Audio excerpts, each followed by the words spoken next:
প্রথম দিকে মোহনবাগান একটু ছন্দহীন ছিল এবং দ্বিতীয়ার্ধে দেখলাম একটা গোল, ম্যাকলারেনের গোল, সাহালের বিশ্বমানের গোল এবং মোহনবাগান ম্যাচ জিতলো। কি বলবে তুমি?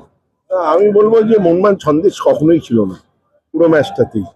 এবং মোহনবাগান আমি বলবো যে কিছু নিজস্ব অত্যন্ত বড় ভালো কিছু কাজকর্মের জন্যই ম্যাচটা বেরিয়েছি, না হলে এই ম্যাচটা জেতা ম্যাচ নয়। এটা কপাল জুড়ে আমি বলবো ম্যাচটা বেরিয়েছে।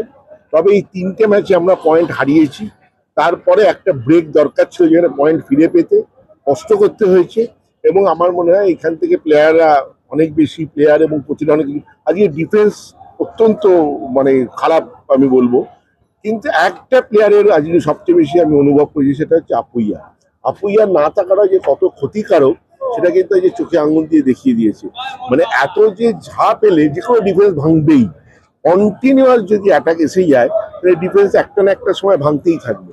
তো সেই জন্যে আপুইয়ার জায়গাটাকে, মানে আপুইয়াকে যত তাড়াতাড়ি, আমি জানি পরের ম্যাচে আপুইয়া খেলতে পারবে না, তারপরে আমাদের একটা বড় গ্যাপ আছে, আশা করি তারপরে আপুইয়া ফিরে আসবে।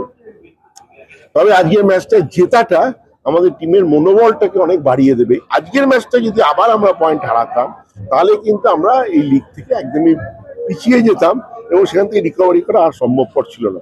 কিন্তু এই 3 পয়েন্ট পাওয়াটা আমাদের অনেক বেশি উজ্জীবিত করলো পরের ম্যাচগুলোর জন্য এবং ফিরে আসার জন্য। দাদা, সাহালের গোলটা একটা বিশ্বমানের গোল, এই গোলটা সম্বন্ধে তোমার কি?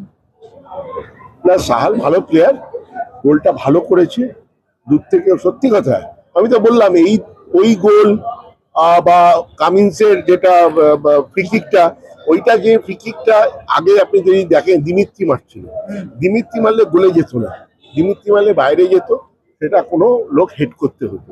এখানে কামিন্স আসাতে কি হলো, কামিন্স ডাইরেক্ট মারতে পারলো এবং ওটা ডাইরেক্ট গোল হয়েছে। তো সেই জন্যে এইরকম কিছু দু একটা তিনটে এফার্ট, যার জন্য আজকে ম্যাচটা বেরোতে।